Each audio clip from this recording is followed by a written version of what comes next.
हिमाचल में मुख्यमंत्री सुखविंदर सिंह सुक्खू के नेतृत्व वाली कांग्रेस सरकार का मंत्रिमंडल विस्तार हो गया है। सुक्खू मंत्रिमंडल में सबसे वरिष्ठ मंत्री retired colonel doctor Dhaniram Shandil हैं। मुख्यमंत्री ने 82 वर्षीय धनीराम शांडिल को अपने मंत्रिमंडल में जगह दी है। हमारी संवाददाता ने कैबिनेट मंत्री धनीराम शांडिल से खास बातचीत की है। हिमाचल प्रदेश में कल ही कैबिनेट का गठन हुआ है। नए नए मंत्रियों ने शपथ ली है और खुद धनीराम शांडिल ने भी कैबिनेट मंत्री के रूप में शपथ ली है।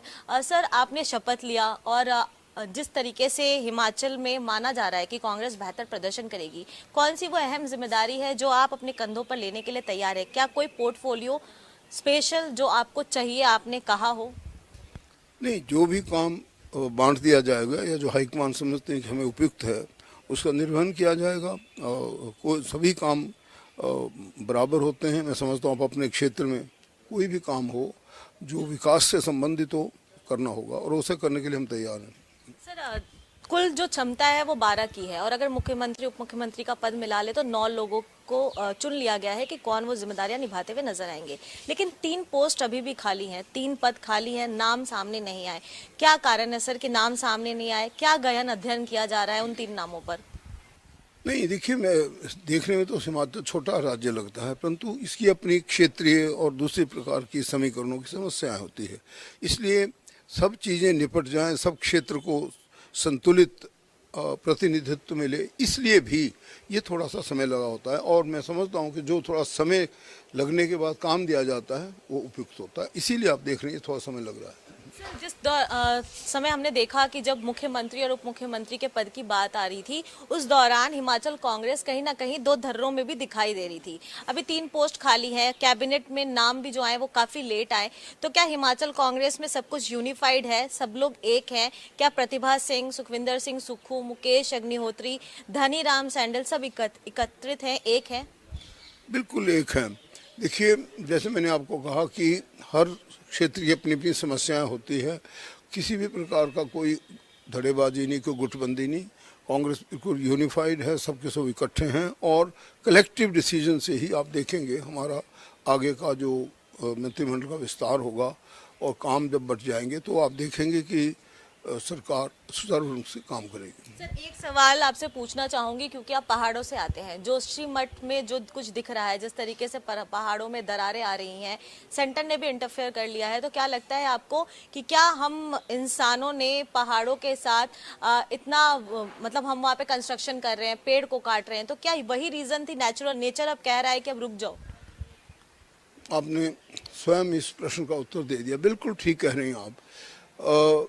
मैं तो उस क्षेत्र से मेरा बहुत पुराना नाता है। जब हम 1962 में यंग ऑफिसर के रूप में हार्डली 20 ईयर्स ओल्ड जब हम गए थे तो वहीं चाइना युद्ध के वक्त हमारा जीवन आरंभ हुआ था एज ऑफिसर। और मुझे याद है कि वो इतना नैसर्गिक सुंदरता से भरपूर्ण एरिया है, वहाँ पे बहुत प्राकृतिक सौंदर्य है। और वहाँ तो हमने थोड़ी, बल्कि एक जगह है वहाँ ओली फिच, वहाँ स्कीइंग भी की है। वो लोगों ने, मैंने आज ही पूछा उसके बारे में क्यों ये दरारें पड़ रही है।